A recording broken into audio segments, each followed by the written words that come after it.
자, 오늘 요한복음 7장 7장에서 이제 12장까지 보게 되는데요. 이 부분은 2장에서 12장까지의 그 7가지 표적이 담긴 책, 그것의 이제 뒷부분이죠. 앞에 부분은 지난 시간에 저희들이 공부를 했습니다. 자, 이 7장에서 12장 부분에서 우리의 관심을 끄는 몇 가지 주제들이 있는데, 그중 첫 번째로 살펴볼 것이 믿음에 대해서입니다. 믿는 것과 믿지 않는 것, 믿음 혹은 믿지 않음의 주제입니다. 자, 똑같이 예수님께서 어떤 표적을 행해 주실 때 어떤 사람들은 그걸 보고 이분이 생명의 주님이구나, 이분이 메시아구나 이렇게 믿어요. 그런데 어떤 사람은 똑같은 걸 보고도 믿지를 않습니다. 예수님께서 똑같은 말씀을 전해주어도 어떤 사람은 그것을 믿고 어떤 사람은 믿지 않습니다. 요한복음을 계속 쭉 읽어 내려가시면 이런 구분이 계속 반복해서 나옵니다. 우선 긍정적인 케이스들이 있어요. 예수님께서 어떤 사역을 하실 때, 말씀이나 어떤 표적을 행하실 때 이것이 믿음으로 이어지는 좋은 케이스들이 나옵니다. 7장 31절에 이렇게 되어 있어요. 무리 중에 많은 사람이 예수를 믿고 말하되 그리스도께서 오실지라도 그 행하실 표적이 이 사람이 행한보다 더 많으리야 하니. 자, 예수님께서 표적들을 행하실 때 그걸 보고서 믿음에 이르는 좋은 케이스들이죠. 실제 그리스도 할아버지가 나타나도 이분보다 더 많은 기적은 못 행한다, 이렇게까지 이제 이야기를 합니다. 또 예수님의 설교를 들은 사람들이 서로에게 이런 말을 합니다. 7장 40절과 41절입니다. 이 말씀을 들은 무리 중에서 어떤 사람은 이 사람이 참으로 그 선지자라 하며 어떤 사람은 그리스도라 하며. 자, 그 외에도 쭉 읽어보시면 예수님이 어떤 표적을 행하시거나 어떤 말씀을 하시거나 믿는 사람들이 항상 생깁니다. 그런데 똑같은 기적을 보고 똑같은 말씀을 들어도 이 예수님을 믿지 않는 사람들도 역시 꼭 생깁니다.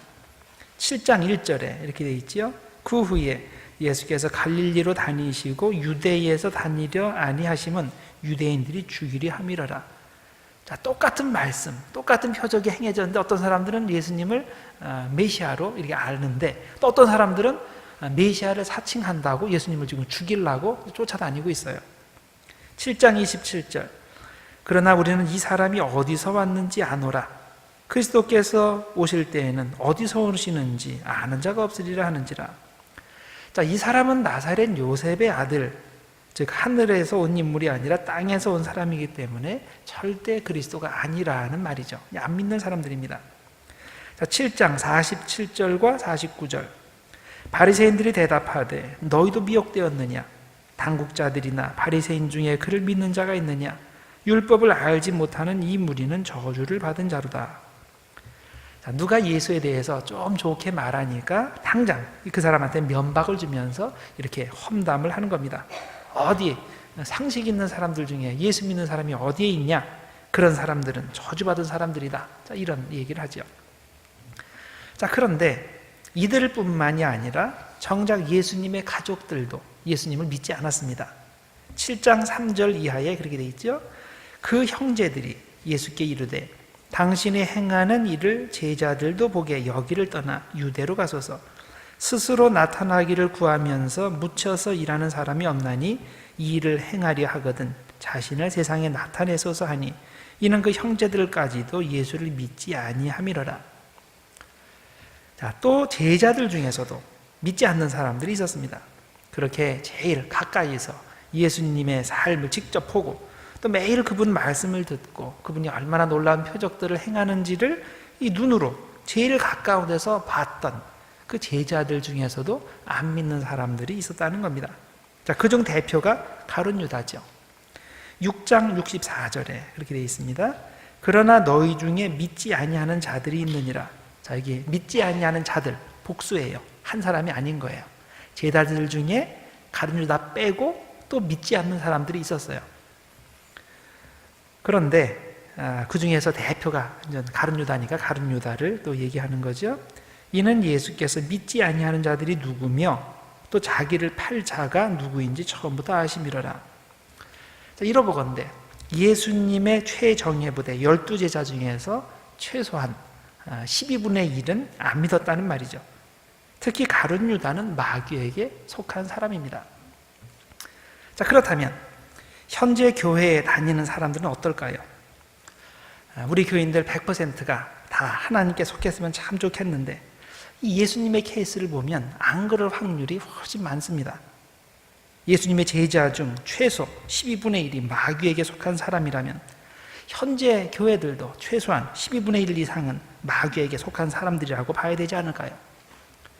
그래서 여러분, 교회에서 마귀짓 하는 사람들이 있으면 이상하게 볼 필요가 없습니다. 당연한 거예요.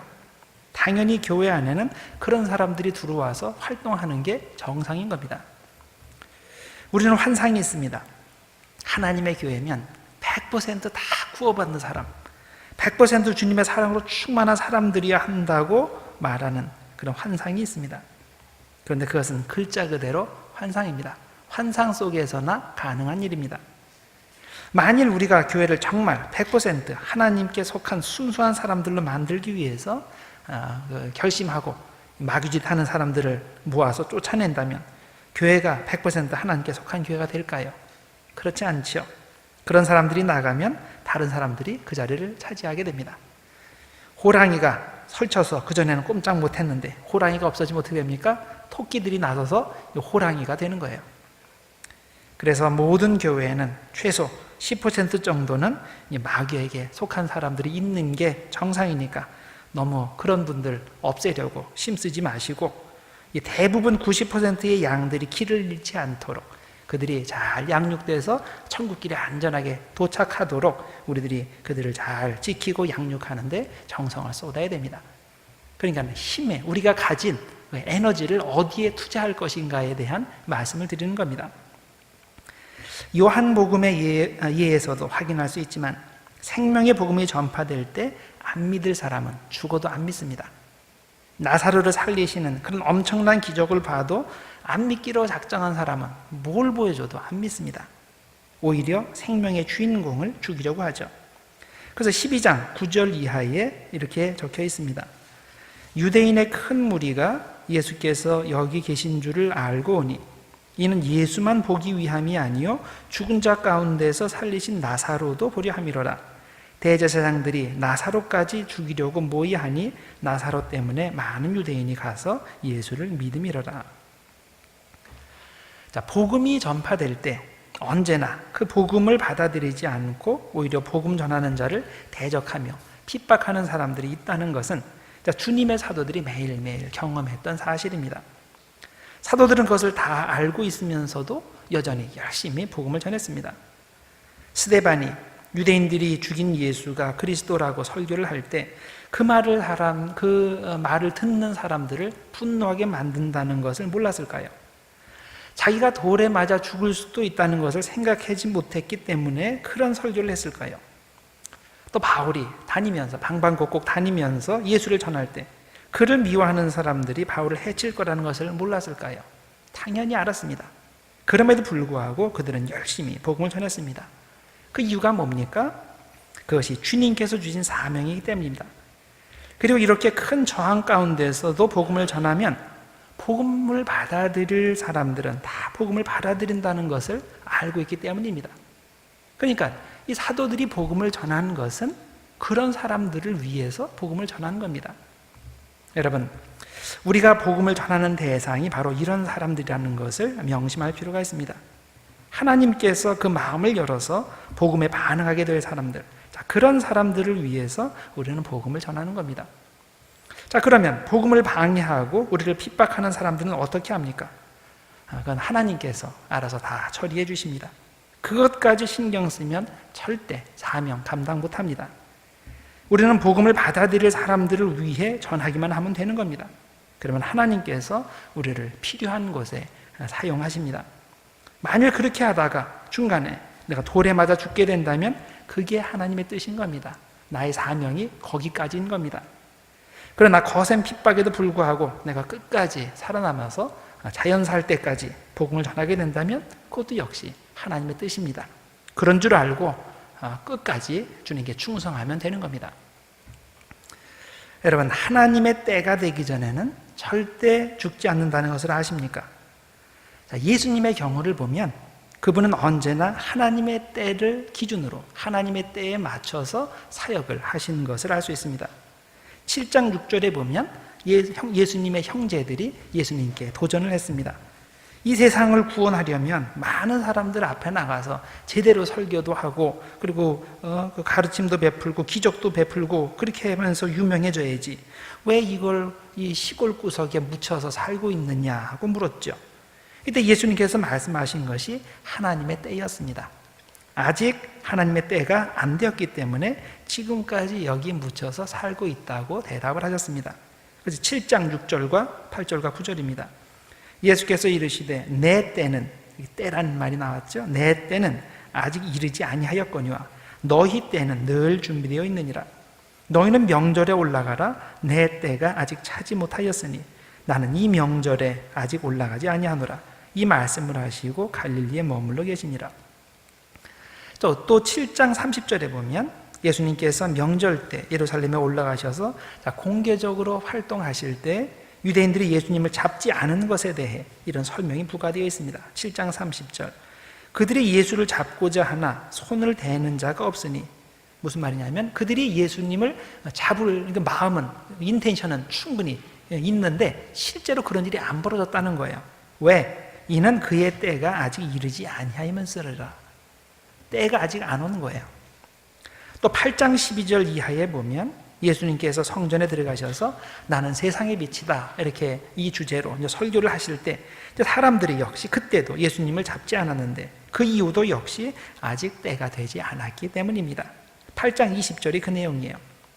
이 말씀은 성전에서 가르치실 때에 헌금함 앞에서 하셨으나 잡는 사람이 없으니 이는 그의 때가 아직 이르지 아니하였음이로라. 자, 그 후에 죽은 나사로를 살리시는 표적을 보여주시게 되는데 그 후 12장 23절과 24절에는 거기 가서 보면 이제 때가 되었다라고 말씀하십니다. 그러니까 나사로의 부활 사건 이전까지는 때가 되지 않은 거예요. 그래서 유대인들이 잡으려고 이렇게 원하기는 하지만은 실제적으로 그런 일이 절대 안 일어났어요. 그런데 나사로의 부활 사건이 일어나고 나서는 예수님께서 말씀하시는 거예요. 이제 때가 되었다. 그것이 12장 23절과 24절입니다. 예수께서 대답하여 이르시되 인자가 영광을 얻을 때가 왔도다. 때에 대한 얘기가 있죠. 내가 진실로 진실로 너희에게 이르노니 한 알의 밀이 땅에 떨어져 죽지 아니하면 한 알 그대로 있고 죽으면 많은 열매를 맺느니라. 자, 그리고 13장 마지막 만찬의 자리에서 예수님께서 제자들의 발을 씻겨 주시게 되는데 그 이야기가 시작되는 13장 1절에 역시 때에 대해서 언급이 됩니다. 6월절 전에 예수께서 자기가 세상을 떠나 아버지께로 돌아갈 때가 이른 줄 아시고, 자, 때가 온 거예요. 때가 이른 줄 아시고 세상에 있는 자기 사람들을 사랑하시되 끝까지 사랑하시니라. 이제는 십자가에 달릴 때가 이르렀기 때문에 예수님께서 제자들의 발을 씻겨 주심으로써 그들을 얼마나 사랑하는지를 보여주신 겁니다. 자, 이외에도 요한복음을 쭉 읽어 내려가시면 예수님께서는 철저히 하나님의 때에 따라 움직이고 계신다는 것을 우리들이 확인하게 됩니다. 우리가 신앙생활에 성공하려면 언제나 하나님의 때를 생각해야 됩니다. 하나님의 때를 기준으로 우리들이 생활을 해야 됩니다. 하나님의 때가 오지 않았으면 아무리 내가 유명해지고 싶어도 그게 안 되는 겁니다. 하나님의 뜻이 아니기 때문입니다. 또 하나님의 때가 오지 않았으면 아무리 내가 죽으려고 해도 죽을 기회가 오지 않습니다. 지금 순교하는 것이 하나님의 뜻이 아니라 하나님이 정하신 때까지 열심히 사명 감당하는 게 하나님의 뜻이기 때문입니다. 그래서 하나님의 때가 오지도 않았는데 자기가 돌진해가지고 순교하려고 노력하시면 안 돼요. 그런 건 걱정 안 하셔도 죽게 될 날이 오면 하나님께서 다 때에 맞춰서 그렇게 해주십니다. 그러니 여러분, 자신의 미래에 대해서 너무 자세히 계획하지 말기를 바랍니다. 또 현재 자신의 상태가 너무나 위태해서 언제 죽을지 몰라 두려워하는 일도 없기를 바랍니다. 왜냐하면 하나님의 때가 이르지 않았으면 내가 아무리 위험해도 절대 죽지 않는 겁니다. 사명을 감당해야 하기 때문에 하나님께서 반드시 살려주십니다. 그러다가 하나님의 때가 와서 내가 죽어야 하면 그때 죽으면 되는 겁니다. 그 때가 오지 않았는데도 사명 감당해야 할 시간에 열심히 일하지 않고 두려워하기만 한다면 이것처럼 미련한 사람이 없는 겁니다. 그래서 언제나 하나님을 신뢰하고 하나님의 때에 순종하는 우리들이 되기를 바랍니다. 우리가 교회 생활을 하다 보면 하나님의 사역에 자꾸 장애물을 놓고 방해하는 사람들이 있는 것을 보게 됩니다. 대부분의 경우 문제를 일으키는 사람들은 항상 단골로 문제를 일으키게 되는데, 자, 교회 안에는 그런 분들의 일정 퍼센티지가 있는 겁니다. 그런데 그런 분들이 목소리를 내기 시작하고 여기저기서 문제를 일으키기 시작하면 그것이 굉장히 크게 보이죠. 퍼센테이지로 보면 절대 소수인데 이분들이 워낙 목소리가 크시기 때문에 우리가 그 소리를 들으면 순간 당황하게 됩니다. 그리고 이렇게 당황하게 되면 실수하게 되고, 그 다음엔 처음에 문제가 되었던 사건은 사라지고 우리가 실수한 것이 문제가 돼서 제 교회가 혼란스럽게 되는 겁니다. 이런 상황에서 우리가 그런 문제를 일으키는 사람들에게 너무 신경 쓰면서 그들의 욕구를 채워주기 위해 교회 미니스트리의 방향을 수정하면 그때부터 교회가 망하기 시작하는 겁니다. 또 반대 방향으로 가서 그들을 적극적으로 모아서 색출하고 밖으로 쫓아내기 위해서 힘을 모으면 역시 그때부터 교회가 역시 망하기 시작하는 겁니다. 교회 사역은 그렇게 문제를 없애는 것으로는 절대 건강해지지 않습니다. 오히려 우리는 하나님을 신뢰하고 따르는 대다수의 교인들의 영적 필요를 채워주고 그들을 예수님의 제자로 만드는 데 투자해야 됩니다. 그래야 교회가 건강하게 성장하는 것입니다. 그래서 여러분들, 교회에는 일정 퍼센티지의 믿음 없는 가짜들이 있는 것이 정상이라는 사실을 받아들이시고 그런 분들에 대해 너무 마음 불편해하지 말기를 바랍니다. 물론 우리는 최선을 다해서 그들을 사랑하고 함께 하나님 잘 믿는 사람이 되도록 노력해야 되지만은 하나님께서 역사하시지 않으면 절대 안 변하는 겁니다. 하나님의 뜻이면 그들도 믿음의 자리로 옮겨지게 될 것이니까 그런 분들을 위해서 괜히 힘 낭비하지 마시고 정말 복음 받아들이고 양육될 사람들을 위해서, 주님의 양들을 위해서 힘을 집중하시기 바랍니다. 자, 그 다음에 제가 말씀드리고 싶은 것은 음행 중에 잡혀온 여인에 관한 겁니다. 7장 53절에서 8장 11절 사이에 나오는 내용입니다. 자, 한국어 성경에 보면 이 7장 53절에서 8장 11절 부분이 그 앞뒤에 그 꺽쇠 부호로 이렇게 돼 있죠. 앞뒤에 그런 부호가 딱 쳐져 있습니다. 그리고 꺽쇠 부호 앞에 2번 표시가 있고, 그리고 이제 2번 그 각주로 딱 들어가서 밑으로 내려가서 그 각주를 읽어보면 어떤 사본에는 이 부분이 없다라는 내용이 거기에 적혀 있죠. 사실 우리가 가진 사본들 중에서 가장 오래된 것들에 이 부분이 없는 예들이 많이 발견됩니다. 물론 그렇다고 현재 우리에게 남겨진 가장 오래된 사본들이 무조건 후대의 사본들보다 더 정확하다는 보장은 없습니다. 왜냐하면 가령 현재 3세기 사본과 4세기 사본이 우리에게 남겨져 있다고 합시다. 원래 성경의 원본은 없어요. 그걸 카피하고 그런 것들을 수많이 우리가 가지고 있는데 3세기 사본과 4세기 사본이 있다고 그럽시다. 그럼 어떤 게 더 원문에 가까울까요? 우리 상식에 보면 이왕이면 더 오래된 거 3세기 것이 4세기 것보다 더 원문에 가까울 거다라고 우리들이 생각을 하죠. 근데 꼭 그런 것만은 아니에요. 만일 이 3세기의 사본이 2세기 거를 베낀 것이고 4세기의 사본이 1세기 거를 베꼈다면 그럼 4세기 것이 더 정확한 거죠. 그렇죠? 그러니까 단순히 현재 우리가 가지고 있는 그런 사본들 중에서 이게 오래됐다고 그래서 이게 더 어센틱하다, 더 오리지널에 가깝다라고 생각하는 것은 위험한 발상입니다. 어떤 기준으로 성서 본문을 확정하는지에 대해서는 제가 잠시 후에 다시 이제 설명을 드리겠습니다. 이 시점에서 제가 말씀드리고 싶은 것은 이 음행하다가 잡힌 여인 이야기가 원래 처음부터 요한복음의 이 자리에 들어가 있었는지 아닌지가 불분명하다는 것입니다. 그래서 거기에 이건 꺽쇠 부호가 거기에 적혀 있는 겁니다. 자, 어떤 사본들은 이 내용이 요한복음 제일 마지막 21장 뒤에 마지막에 위치해 있기도 하고, 어떤 사본들에서는 이 내용이 이 부분에 삭제되어 있습니다. 그럼 완전히 없앤 부분도 있고 아니면 그 빈 그냥 공간으로 남겨두고 넘어가는 그런 부분도 있고 어떤 사본들에는 이 자리가 들어가 있긴 한데 현재 우리가 사용하는 그 꺽쇠 부호에 해당하는 그런 특별 부호가 기입되어 있는 예들도 있습니다. 또 어떤 사본들에는 아예 이 요한복음에는 없고 이 내용이 누가복음 21장 38절 그 뒤로 붙여 있는 경우도 있습니다. 자, 그래서 성서학자들은 이 이야기가 정확히 요한복음의 원본 어디에 들어가 있는지가 불분명하고 더 나아가 이게 원래는 요한복음에 없었던 내용인데 나중에 삽입된 것이라고 말하기도 합니다. 자, 그러나 그렇다고 이 이야기가 예수님에 관한 역사적 사실이 아니라고 생각할 필요는 없습니다. 왜냐하면 어떤 경우에라도 이것이 예수님의 평소 가르침과 자연스럽게 연결된다는 것에는 의심의 여지가 없기 때문입니다. 아마 성경을 필사하는 서기관들의 입장에서 볼 때 이것이 예수님의 가르침이기는 분명한데 이것을 어디에 배치해야 할까에 대해 일치된 의견이 없어서 이런 다양한 결과가 나오지 않았을까 생각이 됩니다. 시간 관계상 더 이상 자세한 이야기는 하지 못하지만 초대교회 이후로 지금까지 교회가 공식적으로 이 부분을 요한복음의 일부로 인정해 왔기 때문에 우리는 이 이야기를 실제 예수님의 말씀이라고 이해하고 읽으면 됩니다.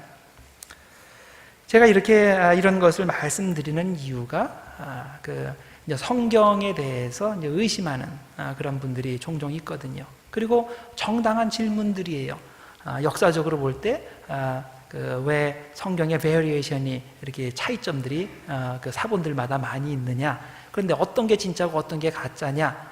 그래서 이제 그런 것들을 질문할 때, 그럼 성경을 과연 우리가 완전히 믿을 수 있는 건가? 이런 의심이 들기도 하거든요. 그래서 우리가 성경에 대한 이런 기본 지식을 알 필요가 있습니다. 그래서 설명을 드립니다.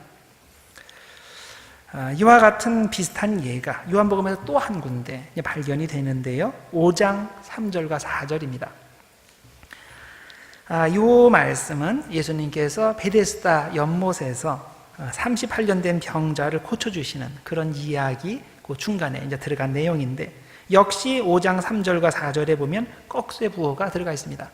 그리고 그 앞에 주 2번이 달려있고 그 밑에 주 2번으로 가서 보면 역시 어떤 사본에는 이 내용이 없다라고 되어 있습니다. 꺽쇠 부호 안에 들어가 있는 내용은 베데스다 연못에 관해 전해 내려오는 이야기입니다. 그래서 그 내용이 이런 거예요. 사람들이 물의 움직임을 기다리니 이는 천사가 가끔 못에 내려와 물을 움직이게 하는데 움직인 후에 먼저 들어가는 자는 어떤 병에 걸렸든지 낫게 되미르라. 자, 우리가 현재 가지고 있는 사본들 중에서 가장 오래된 사본들에는 이 부분이 없는데 이게 원래 원본에는 있었는데 중간에 삭제된 것인지 아니면 원래 원본에는 없는 내용인데 성서 주석가가 난회주의 부가 설명을 해놓은 걸 후대의 성경 필사가가 이걸 그냥 본문에 괄호 처리해가지고 넣어놓은 것인지 이것이 불분명합니다.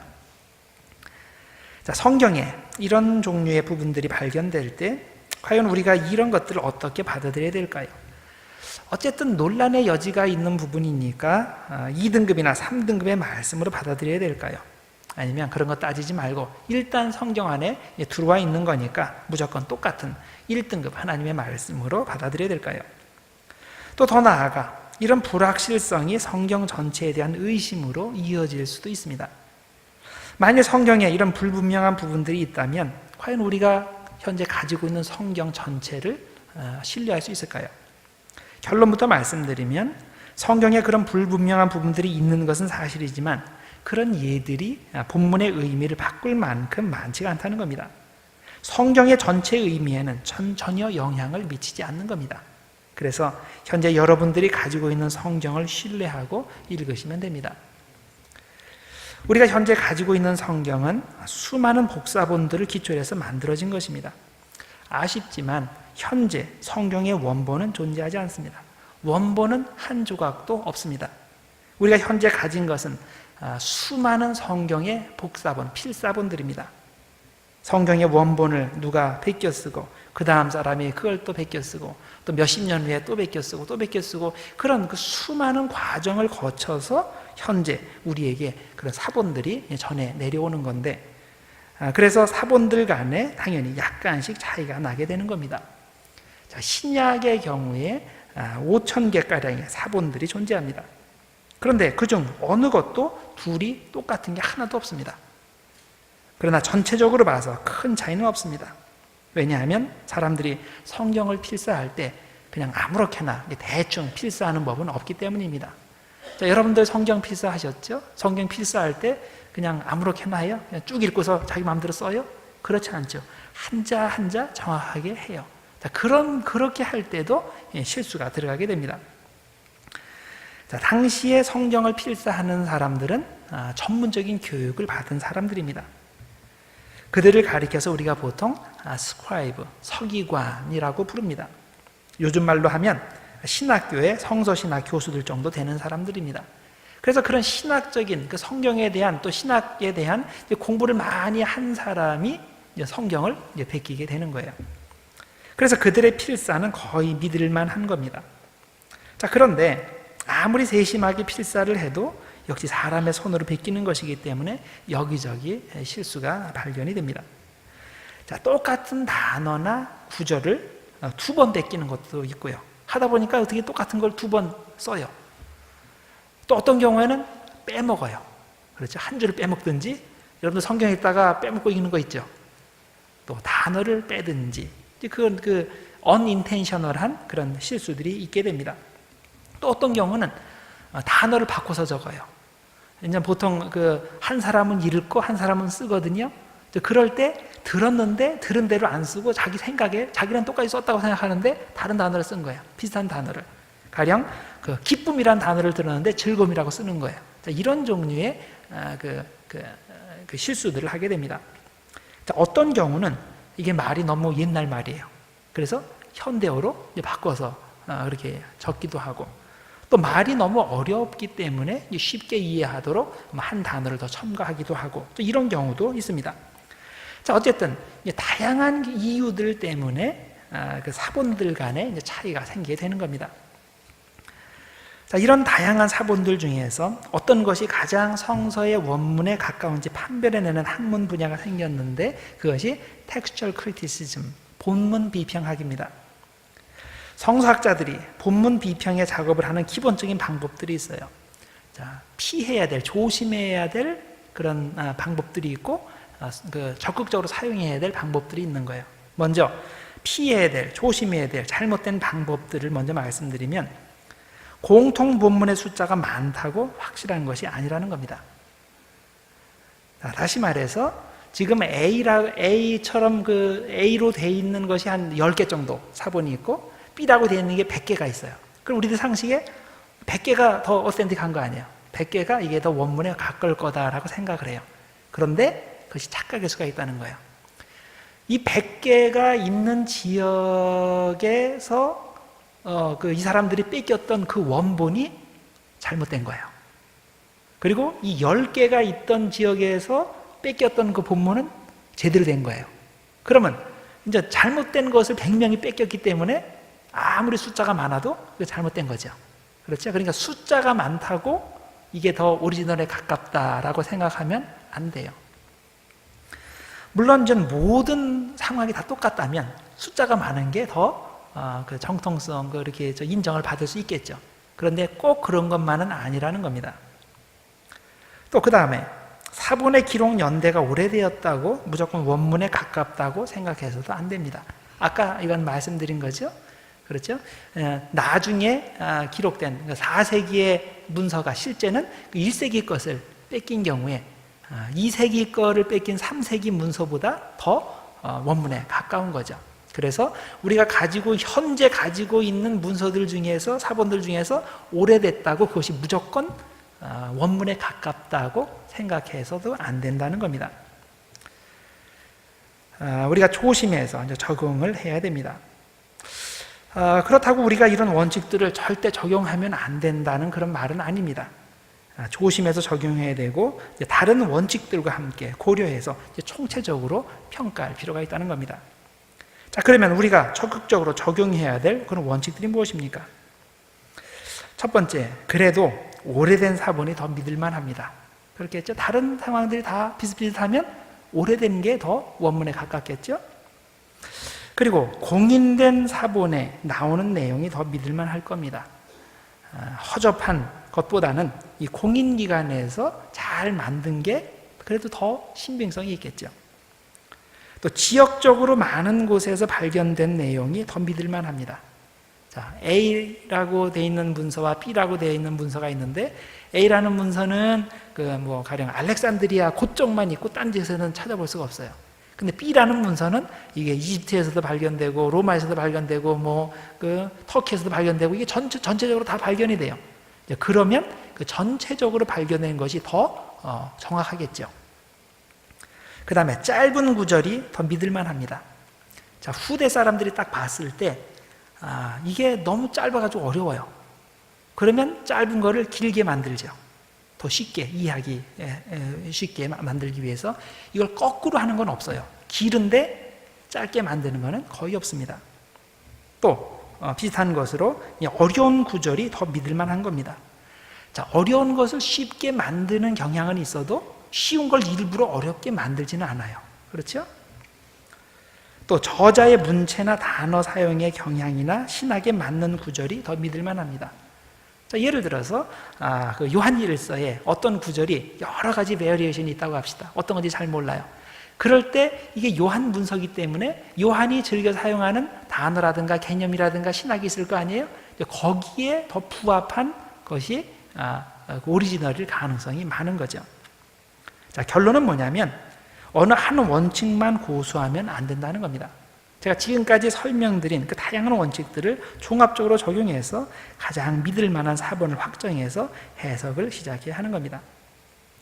자, 우리가 가진 성경이 어느 날 하늘에서 뚝 떨어진 것이 아니에요. 이런 수 없는 단 1, 2년 이게 거친 게 아니라 1000년 이상 이런 텍스처럴 크리티시즘을 거쳐서 우리에게 전해진 겁니다.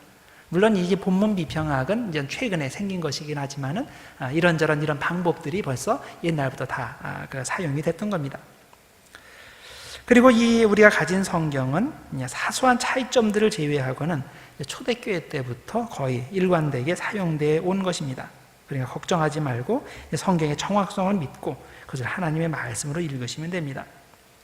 사실 우리가 가진 성경이 100% 정확한 성경인가 아닌가에 대해 확신이 없기 때문에 제대로 신앙생활을 못하는 게 아니죠.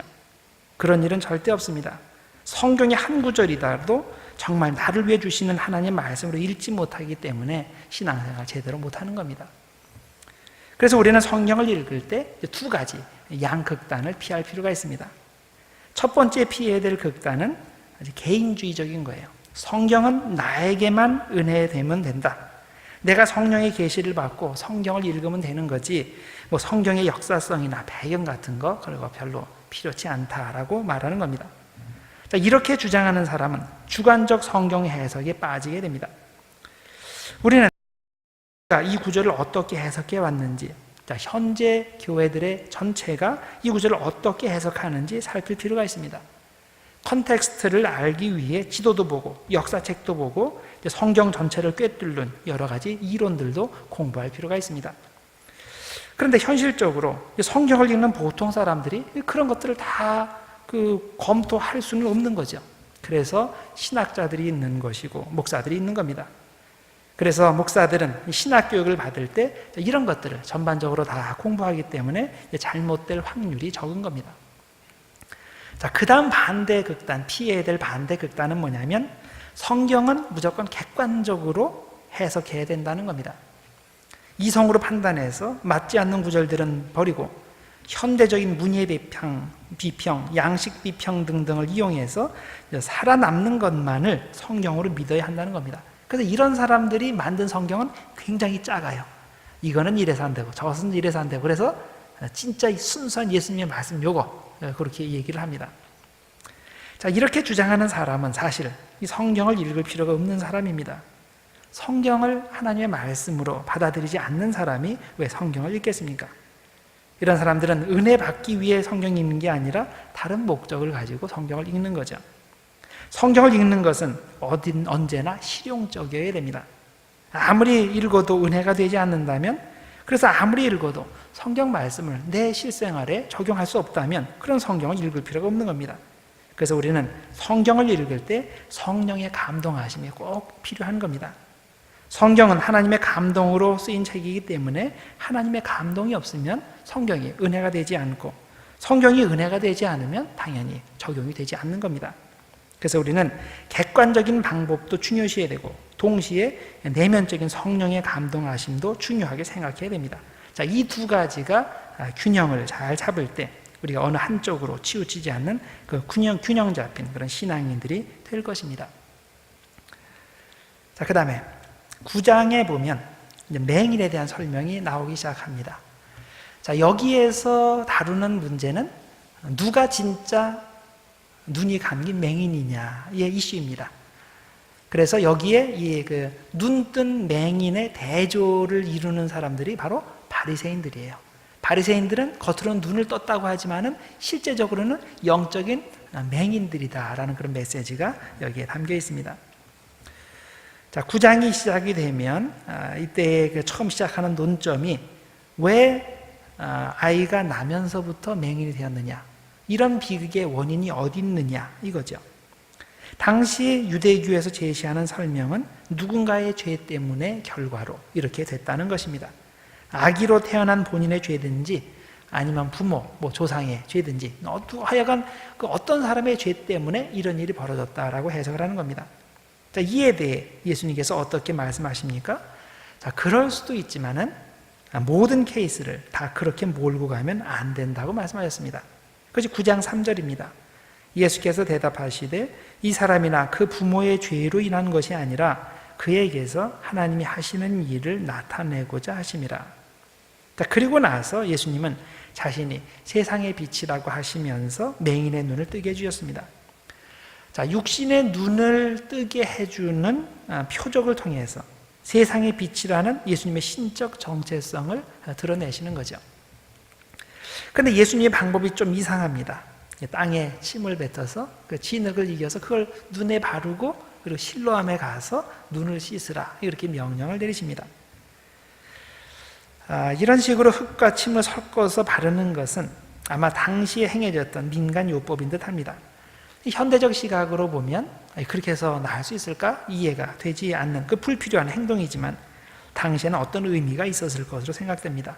중요한 것은, 포인트는 거기에 있는 게 아니라 중요한 것은 이 사람이 예수님의 말씀대로, 예수님을 믿고서 그 말씀대로 그대로 순종했더니 고침을 받고 그리고 예수님에 대한 확실한 믿음을 갖게 되었다라는 겁니다. 9장 32절과 33절에 그런 믿음을 고백을 하죠. 창세 이후로 맹인으로 난 자의 눈을 뜨게 하였다 함을 듣지 못하였으니 이 사람이 하나님께로부터 오지 아니하였으면 아무 일도 할 수 없으리이다. 자, 이분이 나의 날 때부터 그 소경 맹인 되었던 그 문제를 해결해 주셨으니 이걸 어디서 들어본 일이 없다. 그러니까 이분은 하나님께서 보내신 메시아다. 이렇게 이제 신앙 고백을 하게 되는 거죠. 자, 육적 맹인은 이렇게 육신의 눈을 뜸과 동시에 영적인 눈도 떴는데 스스로 눈을 떴다고 생각하는 바리새인들은 영적인 눈이 감겨서 생명의 빛으로 오신 그 예수님을 보지 못했습니다. 자, 그들이 본 건 딱 한 가지예요. 예수님이 안식일 법을 어겼다. 이것만 눈에 보이는 겁니다. 그러니까 원래 시각이 그런 거예요. 예수님을 향해서 과연 하나님께서 보내신 분일까? 하나님의 뜻이 어디 있는가? 그런 눈으로 봤으면 예수님께서 어떤 분인지가 보였을 텐데, 예수님은 신분도 좋지 못하고 신학교육도 제대로 받지도 못했고 우리와 너무도 다르고 또 촌사람 출신이고 등등 마음에 드는 게 하나도 없는 거예요. 거기서 뭐가 진리가 나오겠느냐는 거죠. 그래서 그런 눈으로 예수님을 보고, 특히 예수님께서 안식일에 자꾸 병을 고치시고 그런 걸 보니까 이 바리새인들 눈으로 볼 때는 예수님은 안식일 법을 어기는 사람, 이것만 눈에 보이는 거죠. 그래서 9장 16절에 이렇게 이야기합니다. 바리새인 중에 어떤 사람은 말하되 이 사람이 안식일을 지키지 아니하니 하나님께로부터 온 자가 아니라 하며.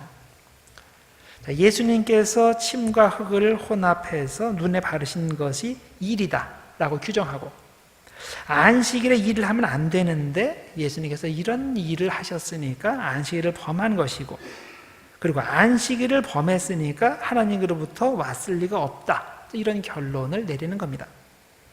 이들은 하나님의 뜻에는 관심이 없고 자기들이 만든 안식일법이 더 중요합니다. 병자들을 향한 그 하나님의 긍휼의 마음에는 전혀 관심이 없는 사람들입니다. 이 안식일을 통해서 그 생명을 주시고자 하는 그 하나님의 의도가 있는데, 이 사람들은 그 생명의 의도는 딱 빼놓고 이 겉으로 보이는 그 법적인 것들, 규정들, 여기에만 신경을 쓰는 거죠. 물론 말로는 이 안식일법 속에 하나님의 마음이 들어가 있기 때문에 이 법을 잘 지키면 하나님의 마음에 가장 잘 순종하는 것이라고 말하겠지만, 사실은 전혀 그렇지 않은 겁니다. 하나님의 마음을 가장 잘 아는 예수님이 안식일에 생명을 주는 일을 하셨으면 그것을 하나님의 뜻으로 받아들여야 되는데, 바리새인들은 하나님의 마음에 영 관심이 없기 때문에 예수님을 제대로 보지 못하는 것입니다.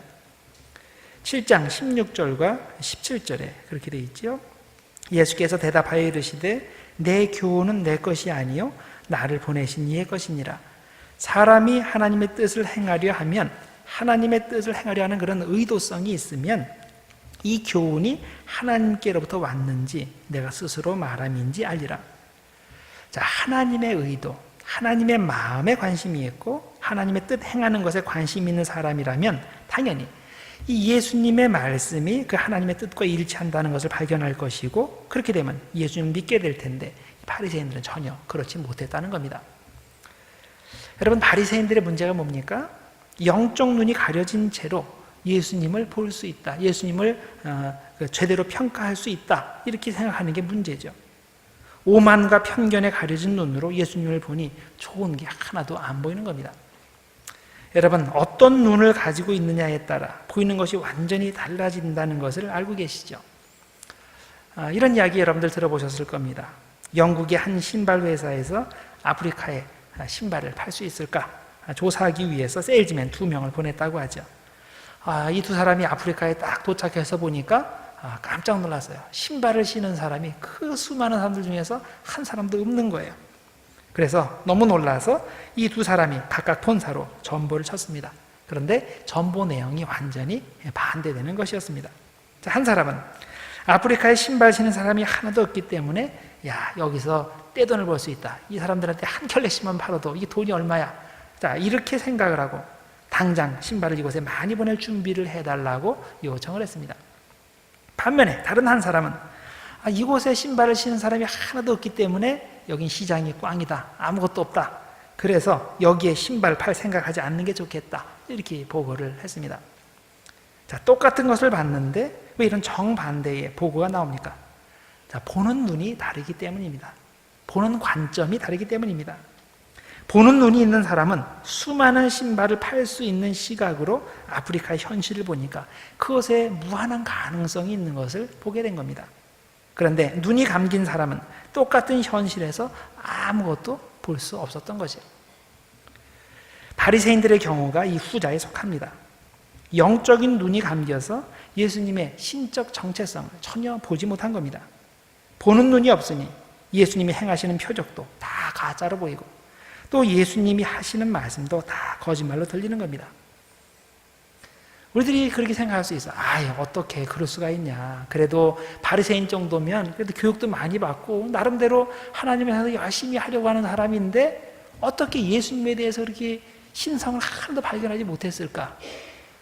여러분, 충분히 그럴 수가 있어요. 여러분들 개인적으로 한번 생각해 보세요. 여러분들이 아무리 나쁜 사람이라도 어떤 때는 좋은 일을 할 때가 있잖아요. 좋은 일을 할 때 그래도 그 중에 객관적으로 볼 수 있는 그런 누군가가 있는데 그 사람은 나를 평소에 나쁘게 봤던 사람은 내가 좋은 일 해도 그걸 좋게 안 보죠. 항상 나쁘게 봐요. 그런데 나를 긍정적으로 보는 사람은 내가 실제로 나쁘게 일을 했어도 그걸 좋게 해석을 하죠. 그러니까 사람의 시각이 그렇게 무서운 겁니다. 일단 시각을 정해놓고 어떤 것을 보기 시작하면 미리 결론을 내리고 보는 거예요. 이 사람은 무조건 아니야 라고 보기 시작하면 아닌 것만 보이는 거예요.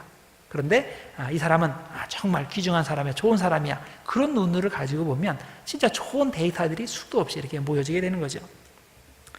자, 바리새인들 그런 사람들입니다. 예수님께서 하시는 게 다 거짓말, 다 사기로 보이는 거예요. 또 그들 스스로에 대해서도 완전히 다른 것을 봅니다.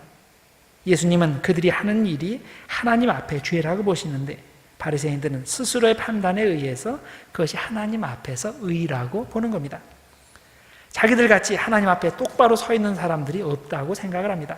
그래서 예수님께서 9장 41절에 바로 그 점을 지적하십니다. 너희가 맹인이 되었더라면, 다시 말해서 스스로 맹인이라고 인정을 했다면 죄가 없으려니와 본다고 하니 너희 죄가 그대로 있느니라. 자, 맹인인데 잘 보고 있다고 말을 하는 사람들, 정말 희망이 없는 사람들입니다. 하나님 앞에서 스스로가 판단의 주체이고 스스로는 이 세상에서 가장 객관적으로 판단하고 정확히 판단한다고 생각하는 것, 이것이 죄인 겁니다. 자, 우리의 판단 기준은 오직 하나님이어야 하는 겁니다. 이게 안 되고 자신이 옳고 그름의 판단 기준이 되는 사람은 하나님께 속한 사람이 아닙니다.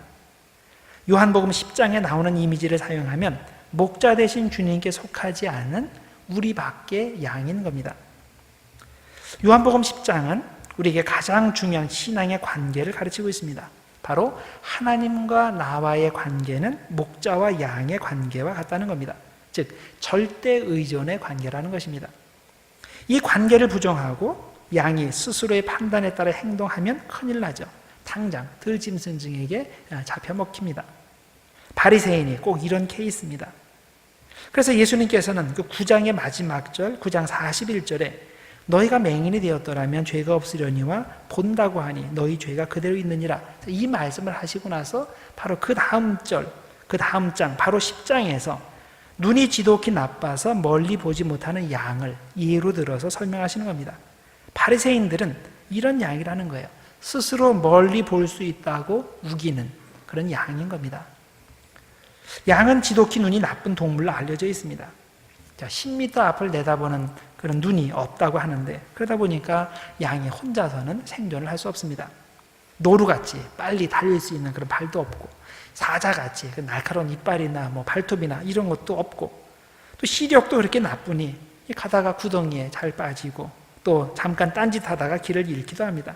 그래서 항상 목자는 양을 주시하고 보호해야 되고, 또 양은 뭐든지 스스로 판단하지 말고 목자의 판단에 모든 것을 맡겨야 하는 겁니다. 그런데 바리새인들은 어떤 관계를 생각하고 있습니까? 자기들은 무능한 양이 아니라는 겁니다. 스스로 판단할 수 있고 스스로 옳은 것을 결정할 수 있다고 생각합니다. 그런데 문제는 절대 양은 그래서는 안 되는데 그걸 모르고 있습니다. 양은 멀리 보는 눈이 없기 때문에 자기 판단대로 행동하면 대단히 위험하게 되는데, 그러다 보니까 자동적으로 사탄의 밥이 되고 마는 것입니다. 이렇게 바리새인들은 스스로 영적으로 눈을 뜬 사람들이어서 하나님의 마음을 가장 잘 알고 또 스스로의 판단에 따라 무엇이 하나님이 원하시는 뜻인지 올바로 결정할 수 있다고 믿는데, 실상은 정반대인 겁니다. 그들은 눈이 감긴 양들이고 오히려 나면서부터 맹인된 그 사람이 하나님의 마음을 더 잘 알고 하나님의 뜻에 따라 예수님을 영접한 사람인 겁니다. 자, 그런데 12장에 보면 눈뜬 맹인보다 더 크게 영적인 눈을 뜬 사람이 나옵니다. 바로 나사로의 동생 마리아입니다. 마리아는 영안이 활짝 열려서 생명의 주인이신 예수님을 보고 예수님의 마음을 알아보고 그분에게 가장 필요한 것을 드렸습니다. 12장에 보면 마리아가 예수님을 위해서 향유 한 병을 아낌없이 소비하였죠. 예수님께서 식사하실 때 들어와서 그 향유 한 병을 깨서 또 발에 붓고 그리고 자기 머리털로 그 발을 닦는 그런 일을 하였습니다. 그때 그 가룟 유다는 그것에 대해서 비판을 했죠. 이것을 팔아다가 가난한 사람들에게, 많은 사람들에게 줄 수 있는데 왜 이것을 한 번에 허비하느냐. 그렇게 이야기한 것은 이것이 얼마나 중요한 것인지, 예수님에게 어떤 의미가 있는지 그걸 보는 그런 눈이 없었기 때문이죠. 그런데 마리아는 그것을 보는 눈이 있었기 때문에 이것을 아낌없이 주님께 드렸습니다. 자, 왜 마리아가 이것을 드렸습니까? 예수님의 때를 보는 눈이 있었기 때문입니다. 이 때가 바로 곧 있으면 예수님께서 십자가에 달려 돌아가실 거고 영광을 받으실 거고, 그 때를 준비하기 위해서는 이것이 필요하다라고 생각을 한 겁니다. 다른 제자들은 몰라요. 예수님께서 나의 때가 아직 안 왔다. 그래도 자꾸 빨리 나와서 뭐 하시라고 계속 그러고, 또 나의 때가 다가온다, 나의 때가 왔다 라고 말씀하셔도 전혀 알아듣지를 못했는데, 예수님의 발치에서 열심히 말씀을 듣곤 했던 마리아는 예수님의 말씀을 정확히 이해했습니다. 그만큼 영안이 활짝 열려서 예수님을 깊이 알기 때문에 예수님의 마지막 때를 위해 가장 적합한 선물을 드린 겁니다. 우리들은 어떻습니까? 영안이 열려 있습니까? 우리의 영안이 열려 있는지 닫혀 있는지 어떻게 알 수 있을까요? 자, 내가 현재 어디에 관심이 있는지를 확인해 보면 대충 그것을 알 수 있습니다. 예를 들어서 교회 생활 하실 때 어디에 더 관심이 있는지 솔직히 자신에게 물어보시기를 바랍니다. 중요한 어떤 일을 해야 돼요. 어떤 결정을 해야 돼요. 그럴 때 여러분들 마음이 어느 쪽으로 가는지를 한번 보세요. 그럼 여러분들 영적인 눈이 열려 있는지 닫혀 있는지를 아시는 거예요. 우리 교회에서 오랫동안 시행해 오던 방식을 따르는 것에 더 관심이 있는지, 아니면 하나님께서 이때 이 시점에서 우리에게 뭘 원하시는지 여기에 관심이 있는지 이거 살피실 필요가 있습니다. 내가 지금까지 신앙생활 해오던 방식대로 편안히 신앙생활 하는 것에 더 관심이 있는지, 아니면 하나님께서 지금 이때에 하나님의 때에 나에게 무언하시는 그런 새로운 비전에 더 관심이 있는지 이걸 보면 됩니다.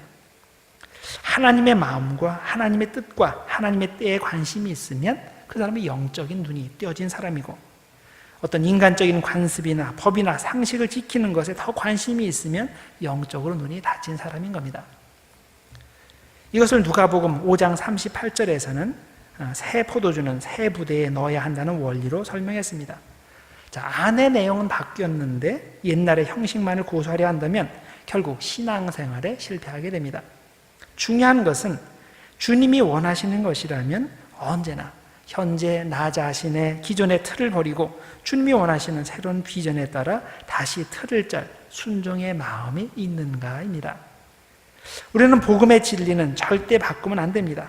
그러나 그 진리를 담아내고 키우고 전파하는 틀은 때에 따라서 상황에 따라서 바꿀 줄 알아야 됩니다.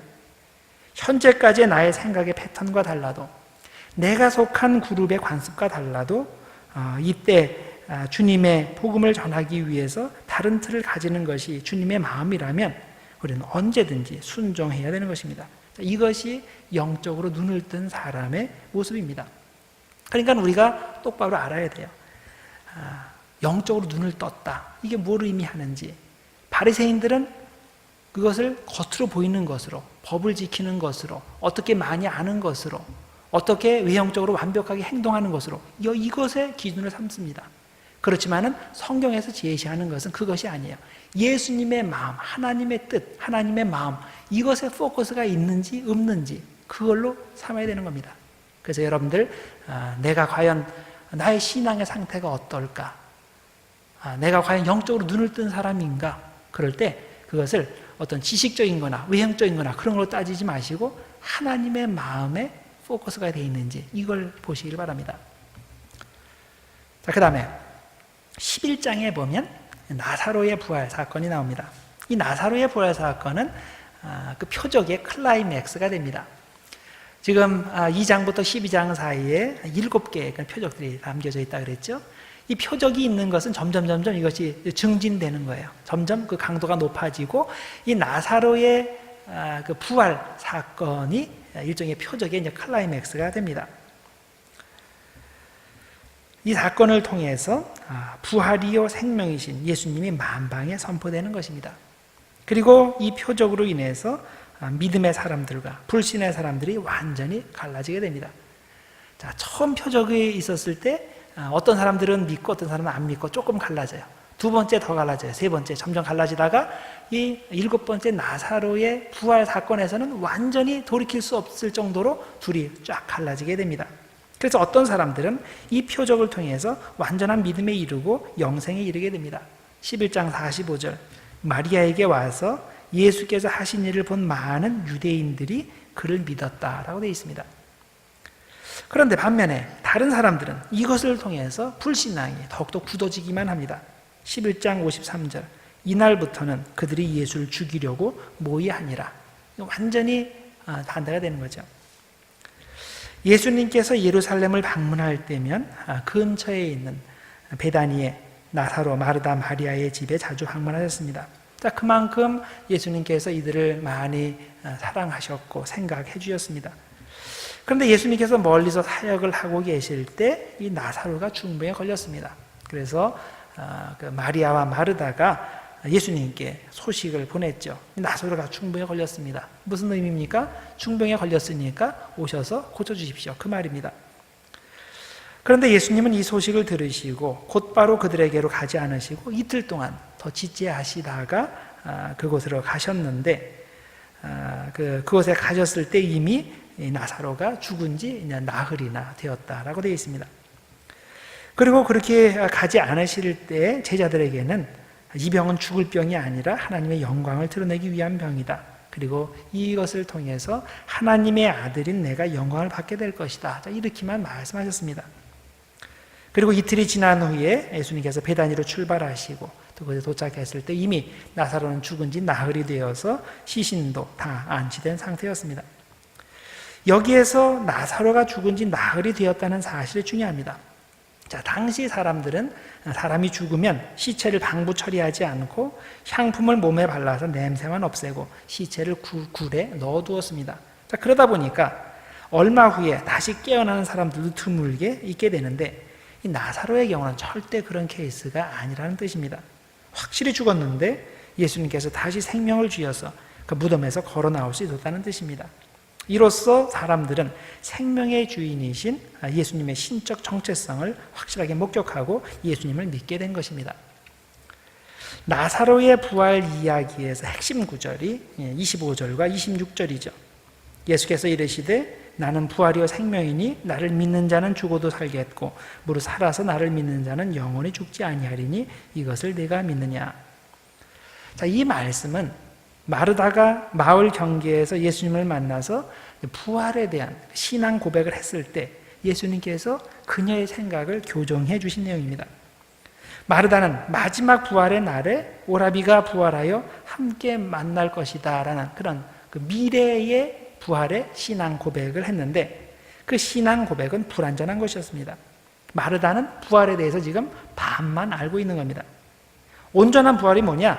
온전한 부활은 미래의 부활뿐만 아니라 현재의 부활도 포함하는 것을 마르다는 아직 알고 있지 못하는 겁니다. 그래서 예수님께서는 현재형으로 말씀하셨어요. 나는 부활이요 생명이다. 현재형 동사로 사용해서 말씀하셨습니다. 미래가 아니에요. 앞으로 내가 부활이 될 것이다. 내가 생명이 될 것이다. 그래서 내 안에 있으면 앞으로 미래에 너희가 부활하게 될 것이고 생명을 얻게 될 것이다. 이게 아니란 말이에요. 현재 내가 부활이다. 현재 내가 생명이다. 내 안에 들어와 있으면 너희가 현재 부활의 삶을 살고 현재 생명의 삶을 살 것이다. 이렇게 말씀을 해주시는 겁니다. 우리는 이것을 가리켜서 현재적 종말론 혹은 실현된 종말론, Realized Eschatology라고 부릅니다. 천국의 삶, 부활의 삶을 사는 것은 우리의 육체적 목숨이 끊어진 후에 천국에 가서부터 그때부터 시작되는 것이 아니라 현재 이곳에서 예수님 믿고 예수님의 생명이 나에게 임할 때 그때부터 시작이 되는 것입니다. 그런 면에서 기독교 신앙은 절대 현실에서의 도피를 조장하지 않습니다. 일찍이 칼 막스가 종교, 기독교를 민중의 아편이라고 부르면서 기독교는 사람들을 현실을 망각하게 만들고 미래의 천국으로 도피하게 만들기 때문에 인간 사회에 해가 된다고 비판을 했습니다. 그런데 그는 기독교를 오해하는 겁니다. 그가 그리는 그런 기독교의 모습은 성경의 기독교가 아닙니다. 왜냐하면 미래적 천국은 예수님의 가르침의 반쪽에 불과하기 때문입니다. 온전한 가르침은 예수님을 영접한 사람들에게는 영생이 주어지는데 그 영생이 바로 지금 이곳에서부터 시작해서 죽어서 가는 그 천국에서 완성된다는 것입니다. 그래서 기독교의 부활, 영생은 이 세상과 동시에 저 세상을 함께 아우르는 포괄적 비전인 겁니다. 이런 부활, 생명의 현재성을 가장 선명하게 보여주는 것이 이 나사로의 부활 사건입니다. 미래적 부활만을 소망하는 마르다에게 그리고 똑같은 기대를 하는 후대의 독자들에게 예수님은 기독교의 부활은 그 미래적 부활뿐만 아니라 현재적 부활도 포함한다는 것을 보여주시기 위해서 이 나사로를 완전히 죽은 사람을 살리신 것입니다. 예수 믿는 사람들은 믿는 그 순간 생명을 얻고 현재적 구원을 경험할 수 있다는 사실을 극적으로 보여주신 겁니다. 고린도후서 5장 17절에 보면 우리가 잘 아는 말씀이 나옵니다. 그런즉 누구든지 그리스도 안에 있으면 새로운 피조물이라. 이전 것은 지나갔으니 보라 새 것이 되었도다. 우리는 이미 예수 그리스도 안에서 새로운 피조물이 되었습니다. 현재 우리는 현재적 부활 안에 들어와 있는 겁니다. 앞으로 천국에 가면 그렇게 될 거라는 말이 아니라 내가 예수 믿고 그분 안에 거할 때 바로 그 순간 새로운 피조물이 된 것이고 또 영생이 시작이 된 것입니다. 그런데 우리가 이런 말씀을 들을 때면 한편으로는 이것이 이해가 되지만 또 한편으로는 나 자신의 현실을 볼 때 이게 나에게 잘 적용이 되지 않는다는 것에 대해서 안타까움을 느낍니다. 내가 예수 믿고 거듭나서 새 사람이 된 것은 같은데 이 새 사람의 상태가 계속 지속이 안 되는 경우가 많은 것을 우리들이 알고 있지 않습니까? 자꾸만 이 새 사람에게 죽음의 그늘이 지어지고 우리를 사방의 권세로 억누르는 일들이 생기게 됩니다. 그래서 우리는 의심합니다. 과연 내가 영생을 얻은 상태인가? 부활하신 예수님의 능력이 나에게 임한 상태인가? 그런데 우리는 분명히 알아야 됩니다. 사탄과의 싸움에서, 이 영생의 싸움에서 게임은 이미 끝난 겁니다. 예수님의 부활로 이미 운명은 정해졌습니다. 우리는 이미 예수님의 부활이 임한 새로운 피조물이 되었고 생명이 임한 백성들인 겁니다. 단지 이 부활, 생명이 우리 안에서 완성이 되는 데는 어느 정도 시간이 걸리고 시행착오가 있을 뿐입니다. 예수님의 부활과 우리의 마지막 완성될 부활의 관계를 과거의 신학자들은 2차 세계대전을 예를 들어서 설명을 했습니다. 자, 이 세계대전에 대해서 그 D-Day와 V-Day가 있죠. D-Day는 Decision Day입니다. 전쟁이 결판난 날이 있어요. 또 V-Day가 있어요. Victory Day. 실제로 모든 전쟁이 끝난 날이 있습니다. 자, 그리스도가 사탄의 세력을 이기고 부활하신 날은 D-Day예요. 이미 끝난 거예요. 그런데 사탄의 세력이 완전히 전멸해서 주님께 속한 자들이 모두 부활하는 날, 그게 V-Day, Victory Day인 겁니다. 1944년 6월 2차 대전 당시에 연합군이 프랑스의 노르망디 해안에 상륙해서 독일군을 무찔렀을 때 전쟁은 그때 사실상 결판이 난 겁니다. 이것이 D-Day입니다. 그러나 독일군에 대한 연합군의 소탕 작전이 거의 1년간 더 지속이 되다가 1945년 5월 8일에 베를린이 함락되고 독일이 정식으로 항복함으로써 연합군이 완전한 승리를 거두게 되는데 그것을 가리켜서 V-Day, Victory Day라고 부릅니다. 자, 신학자들은 이 두 날짜에 비유하여 이렇게 설명했습니다. 그리스도가 부활하셔서 사탄의 세력에 대해 결정적인 승리를 거두신 것이 바로 D-Day이고 주님이 재림해서 사탄의 세력을 완전히 멸망시키시고 우리들 모두 완전한 부활을 경험하게 될 때 그날이 바로 V-Day가 Victory Day가 되는 겁니다. 그러면 D-Day와 V-Day 사이의 시간이 어떤 기간입니까? 현재 여러분과 제가 사는 이 시간입니다. 현재 그리스도가 사탄의 자녀 세력을 소탕해가는 기간이기도 하고 주님이 성령을 통해서 우리에게 생명을 부어주시고 그 생명의 능력으로 우리가 부활의 백성으로 거룩한 영적 전쟁을 치르는 상태가 현재인 겁니다. 그런 의미에서 우리는 이미 그리스도의 부활 생명에 참여해서 부활의 삶을 살기 시작했지만 마지막에 우리가 100% 완전한 영생의 상태에 이르기까지는 시간이 필요합니다. 그 기간 동안 우리는 인내하며 부활의 백성으로 현재 살아가는 것입니다. 우리는 우리에게 주어진 특권을 제대로 알고 있어야 됩니다. 우리가 미래의 완전한 부활의 삶을 살게 되겠지만은 예수님의 생명이 임한 현재에도 부활의 삶을 살아야 되는 겁니다. 그래서 아무리 어렵고 힘들고 죽고 싶은 마음이 들어도 절대 그 상태에 머물러 있을 수가 없는 겁니다. 왜냐하면 우리는 부활하신 예수님의 생명을 받은 사람들이기 때문입니다. 혹시 여러분들 중에 삶의 의미를 잃어버리신 분들이 있습니까? 그런 분은 진정한 의미에서 기독교인이 아닙니다. 부활 생명이 없기 때문입니다. 예수 그리스도에서 부활이 빠진다면 그분이 예수님이겠습니까? 기독교에서 부활이 빠진다면 그건 기독교가 아닙니다. 혹시 정말 견디기 힘든 고난 중에 처해서 그리스도를 보지 못하는 분들이 있습니까? 그 사람도 역시 기독교인이 아닙니다. 왜냐하면 죽은 자 가운데서 다시 사신 생명의 그리스도가 현재 내 안에 없기 때문입니다. 물론 그렇다고 우리 믿는 사람들은 언제나 밝게만 살고 어떤 종류의 슬픔이나 좌절감을 느끼지 않는다는 말은 아닙니다. 우리도 예수 믿지 않는 사람들과 똑같이 큰 비극도 당하고 어려움도 당하고 실망도 하고 좌절도 하고 슬픔에 빠지기도 합니다. 그러나 중요한 차이점이 있습니다. 그것은 진정으로 예수의 영이 임한 기독교회는 절대로 그 상태에 머물러 있을 수 없다는 것입니다. 왜냐하면 부활이요 생명이신 주님께서 우리를 다시 일으켜주시기 때문입니다. 그래서 우리는 이 점을 분명히 알아야 됩니다. 우리가 정말 예수님을 믿는 사람이라면 죽었다가 다시 사시고 우리에게도 똑같은 부활의 능력을 주시는 주 예수 그리스도를 믿는 사람이라면 절대로 절망 가운데 머물러 있을 수 없는 것입니다. 반드시 다시 일어설 수 있습니다. 부활은 현재 우리에게도 일어날 수 있는, 아니 일어나야만 하는 사건입니다. 우리가 부활하신 예수님을 만나기만 하면 지금도 부활을 체험할 수 있습니다. 나의 죽은 가정, 죽은 감정, 죽은 몸, 죽은 직장, 죽은 꿈, 이 모든 것이 주님을 만나면 다시 살아납니다. 그러니 절대 다 끝났다고 포기하지 말기를 바랍니다. 주님이 죽은 나사로를 살리신 것 같이 우리도 살려주실 수 있습니다.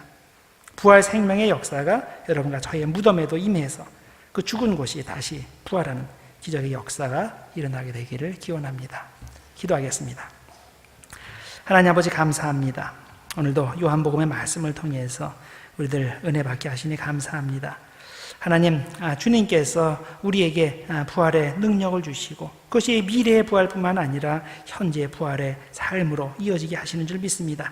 하나님, 주님의 부활의 능력이 이 시간 우리에게 임하게 하시고 또 무엇보다도 그렇게 우리가 이 세상에 부활의 삶을 살 때에 영적으로 눈을 뜬 상태에서 주님의 마음에 포커스를 맞추고 주님의 뜻에 순종하고 주님의 시간에 순종하는 우리들 될 수 있도록, 그래서 그것을 통해서 진정으로 주님 앞에 온전한 제자로 성장해 갈 수 있도록 주님 축복해 주시옵소서. 예수님의 이름으로 기도드렸나이다. 아멘.